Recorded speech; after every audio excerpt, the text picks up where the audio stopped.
अस्सलाम वालेकुम। अली और मरहूम के लेटेस्ट शो में आपका स्वागत। आज है 9 मई यानी कि विक्ट्री डे। तो मरहूम, बचपन से लेके आज तक कभी आप यस्सु पंजू हार कबूतर डोली में ही जीत गए हों किसी से? कोई ऐसा वाकया हुआ है या आप महरूमियत की वजह से इस शो पे एक्सपर्ट बनकर आ गए? मुझसे मुखातिब लहजा दुरुस्त कीजिए और दोबारा सवाल कीजिए। सॉरी, दोबारा से रिपीट करना अच्छा कोई नहीं, ठीक है। हाँ नहीं ऐसा कोई बात नहीं कि मैंने पोलाइट अंदाज में आपसे पूछ लिया। जी, इसका जवाब बेसिकली तो जवाब है मेरी तरफ से, लेकिन देखिए यस्सु पंजू में जो मेरी फतूहात हैं उसका एक लामुतनाही सिलसिला है, ना ख़त्म होने वाला। लेकिन उसके अलावा भी ज़िंदगी में ऐसी ऐसी अचीवमेंट्स हैं वो तो बताने वाली नहीं है। हाँ, लेकिन मुझे ऐसा क्यों लगता रहा है कि आप यस्सु पंजू में लोगों के हाथों पे मारते रहे हैं और वो कहीं और के निशाने लेते रहे हैं। सॉरी, अब हम आते हैं संजीदा गुफ्तगू की तरफ। आपको लगता है कि आप आते हैं संजीदा गुफ्तगू की तरफ? मैं बिल्कुल संजीदा गुफ्तगू पे आने लगा हूँ। आइए। वो ये है कि ये जो विक्ट्री है ये तो बड़ी सब्जेक्टिव सी चीज नहीं है। उसकी वजह ये है कि आप क्योंकि वकील हैं खुद बाकायदा पे जोर दिया है आपने। तो केस लड़ते जाते वक्त और केस की पेशी से बाहर आते वक्त जैसे ही मीडिया आता है तो वकील इस्तगासा और वकील सफाई दोनों विक्ट्री का निशान बना देते हैं। तो असल में कौन जीत रहा होता है? अजीब, बेसिकली बड़ी बड़ी बड़ी खूबसूरत बात की है आपने। देखिए होता क्या है ये मैं आपको बताऊं। देखिए आप अदालत में कभी गए नहीं हैं।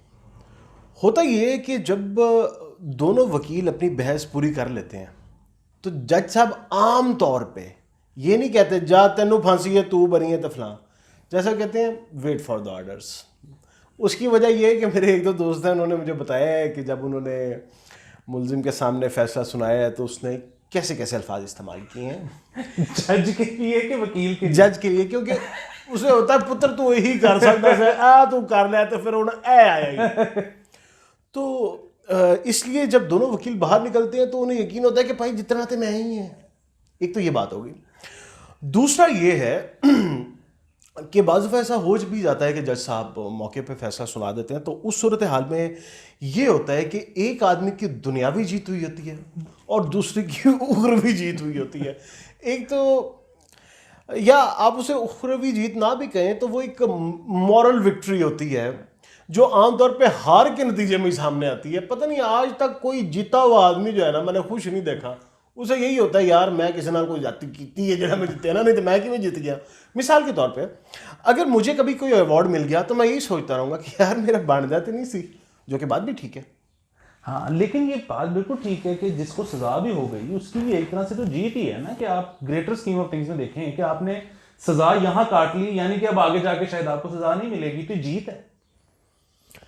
अच्छा वैसे आपको एक मज़े की बात बताता हूँ। एक वकील साहब ना कोर्ट में आर्गू कर रहे थे, ये मेरे सामने की बात है और बड़े मौजूद वकील साहब हैं।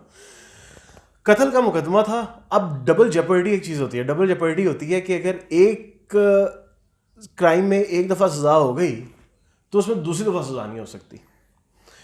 अब उसमें होता क्या है कि आपने शायद कभी सुना हो कि एक बड़ा ना मशहूर केस हुआ था किडनैपिंग का।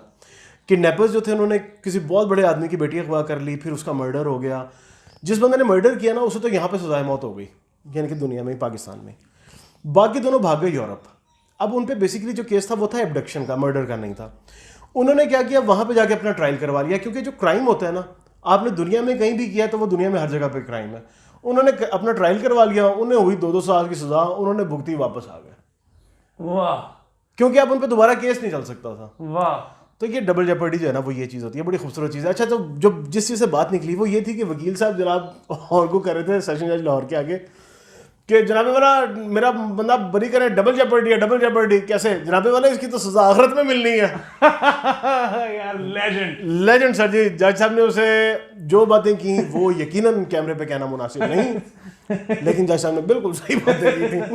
नहीं, लेकिन वो जिन्होंने वहां पर भी अपना केस ट्रायल कराया, आप उनकी भी जहानत की दाद दें कि एक तो 2 साल में छुट गए, दूसरा उन्होंने यूरोप की जेल की रोटियां तोड़ी। खूबसूरत बात है, बिल्कुल ऐसे। यहाँ होते तो यहाँ तो लॉकअप नहीं मान, जेल तो पता नहीं क्या होगी सर बिल्कुल ऐसा ही है। और देखें फिर वही बात है कि ये जो है ना, जिंदगी में आप किसी को देखते हो ना कि वो नाकाम हो ही जा रहा है, मतलब वो दो लोग हैं रोज वीडियो बनाते हैं, रोज फ्लॉप होते हैं, तो उनसे जब कोई आगे कहता है ना कि यार तुम लोग हिट ही नहीं हो रहे, तो वो हमेशा ही कहते हैं कि यहाँ की कामयाबी ना देखो, हम तैयारी कर रहे हैं आगे की अगली जिंदगी की, ये तो फानी है। और इसी तरह जब यहाँ रोटियां लगी होती हैं ना, मौजें लगी होती हैं, तो कोई आगे कहता है यार को खुदा का खौफ कर, अगे भी जाना, अगे नू चाड़े एक भाई पार्टी की नहीं कर रहे। तो ये मेरे ख्याल में ये इसे होता है, इसे कहते हैं कि हार के मुंह में से जीत निकालना ना। वाह वाह वाह वाह वाह, हार के मुंह में से जीत, यानी कि जैसे कि शेर के मुंह से रोटी खींच लेना। वाह वाह वाह वाह। और ये ऐसी चीज है कि आप किसी भी मौके पे जो आपको सूट कर रहा है आप चला जाओ। अच्छा, और ये बात वही है ना, हम अपने लिए बड़े अच्छे वकील होते हैं, दूसरों के लिए बड़े अच्छे जज होते हैं। हमने अपनी कामयाबी निकाल ही लेनी होती है और हमने दूसरे की नाकामी निकाल ही लेनी होती है, हम नहीं खुश हो सकते। और मेरे ख्याल में बाजीगरी का भी मामला यही है ना, क्या कि हार के जीतने वाले को बाजीगर कहते हैं। क्यों? इसे किंग खान ने कहा है ना, किंग खान ने। लेकिन देखिए वो भी बुनियादी तौर पे एक नाकाम आदमी है, क्योंकि ऊपर से खुश लगता है अंदर से खुश नहीं है, क्योंकि ज़िंदगी की वो महरूमियाँ जो साथ साथ चल रही होती हैं वो कभी भी जाती नहीं है। तो आप देखते हैं उसे बज़ाहिर, मैं उसे देखता हूँ अंदर से, ये फ़र्क है। यार वैसे अब आपने ये बात कही है ना, तो मैं इसको सेकंड कर देता हूँ। उसकी वजह ये है कि वाकई अगर किंग खान कंटेंट आदमी होता इस इतनी कामयाबी के बाद, तो इतने सिगरेट ना पीता होता। ये ठीक है कि एडिक्शन भी है स्मोकिंग, लेकिन कहीं ना कहीं मुझे लगता है कि इसका मामला एंग्जाइटी के साथ भी है, हम शायद पहले भी डिस्कस कर चुके हैं।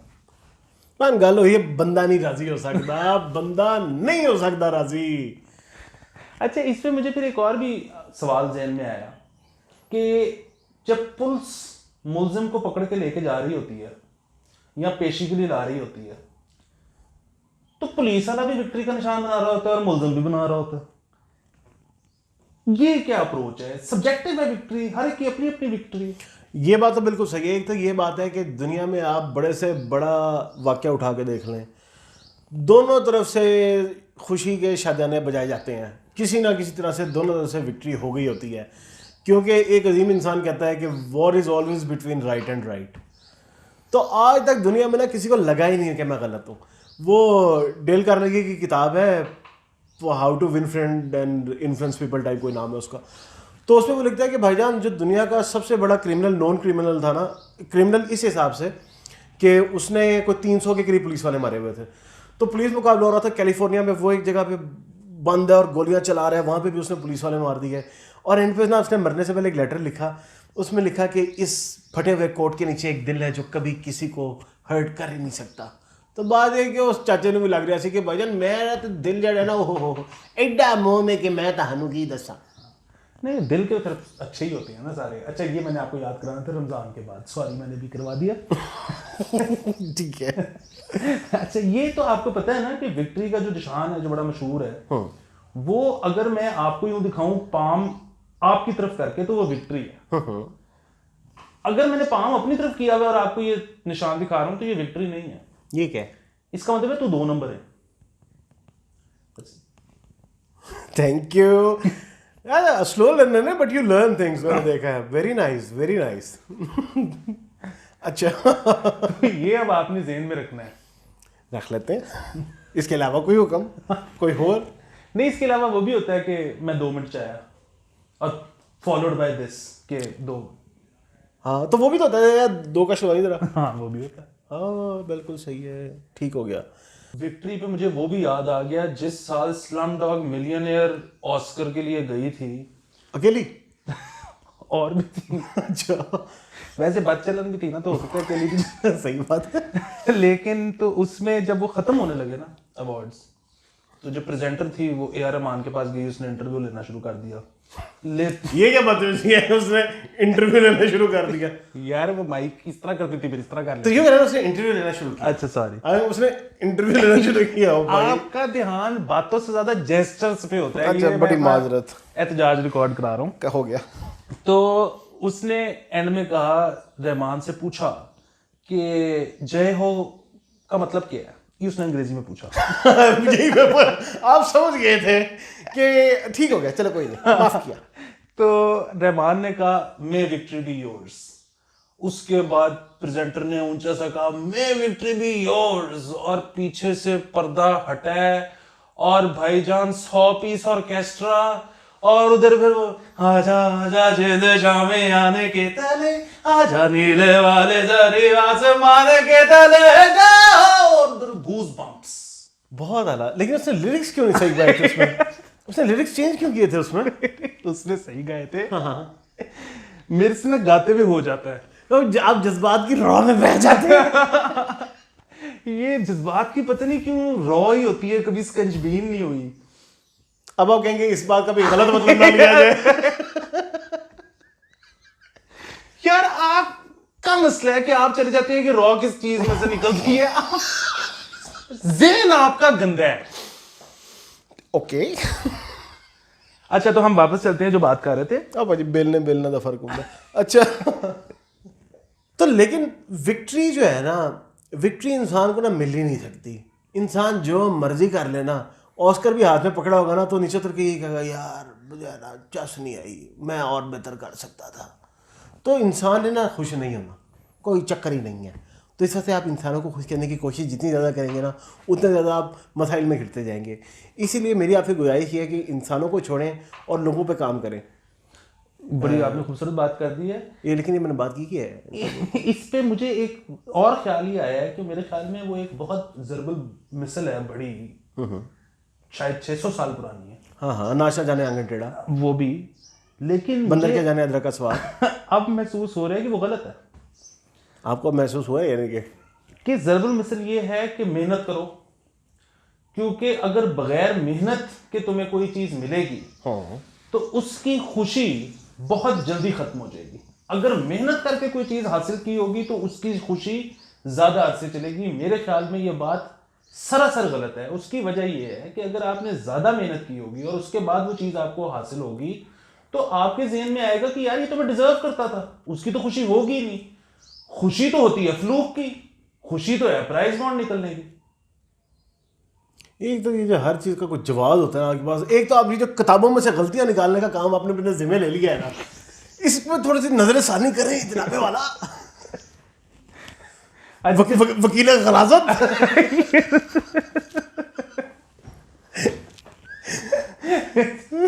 चलिए अब ये भी कर लेते हैं।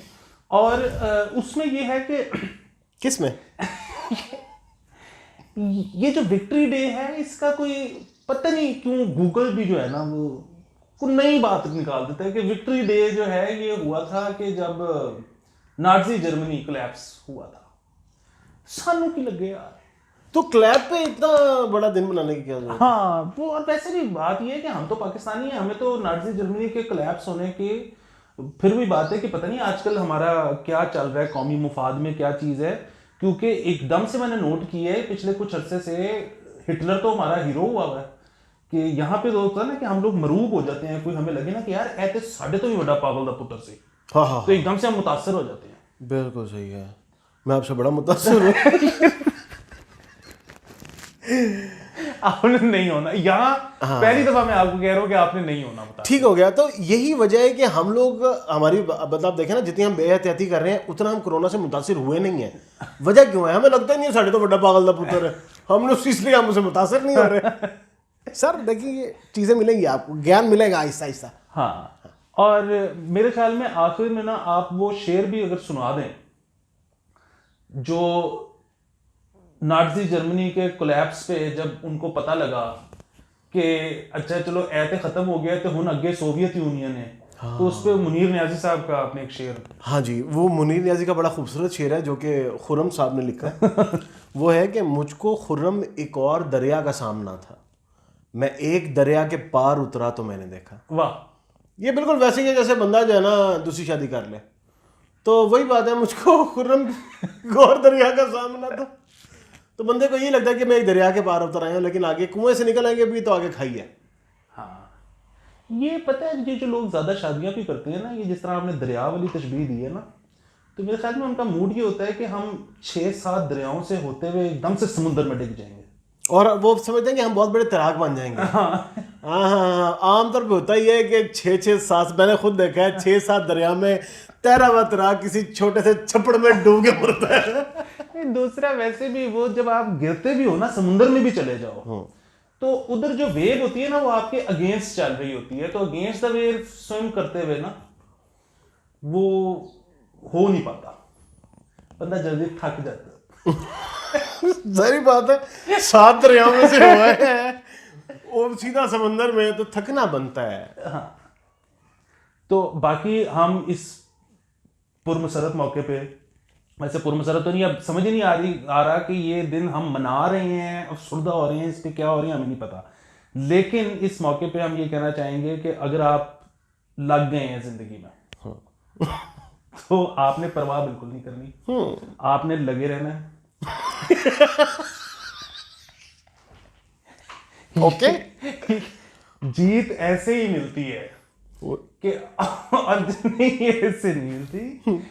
जीत का मतलब ये होता है कि जिंदगी है ना, आप लगोगे, फिर आप किसी तरह उसमें से निकलोगे, फिर लग जाओगे, बल्कि वो होता ही है कि आप एक दफा लगते हो और जब आप बाहर निकलते हो तो एकदम से आपको एक से ज्यादा पराये नजर आ जाते हैं। और देखें, हम तो वो लोग हैं कि इतने मोहतात लोग हैं, हम तो डिलिबरेट कोशिश की होती है कि कभी अपने पे भी नजर ना पड़ जाए। हाँ। तो पराया तो वैसे ही बिल्कुल नो गो है, सारे एहसास कमतरी का शिकार हो सकता है बंदा। मैंने बड़े बड़े पराये देखे। तो लेकिन क्योंकि जिंदगी है, आपके साथ हो सकता है। हाँ बिल्कुल, तो हार नहीं माननी, नहीं जब तक सांस चल रही है, जब तक सांस चल रही और दूसरे की भी नब्ज चल रही है, दूसरे आपने नहीं मुड़ना। किसने मुड़ना है फिर यार? एक तो आप किसी चीज की परमिशन नहीं देते। अच्छा, तो फिर ओके, खुदाफिज कर दे। हाँ, खुदाफिज। लेकिन कुछ हैं लोग जो सब्सक्राइब नहीं कर रहे, जो सब्सक्राइब नहीं कर रहे, मैं उनकी जहानत पे उन्हें दाद देता हूँ। और जो लोग इतने विल हैं कि ये प्रोग्राम देखते हैं, यार खुदा दा खौफ करो और वड़ जानी दो कर बो नाले बच्चों को भी कर रखो। तो फिर अगले मेजर इवेंट पे आपसे हो रही है मुलाकात। फिर आर्मी की बात कर दी आपने, हैं? मेजर। ओके, खुदा।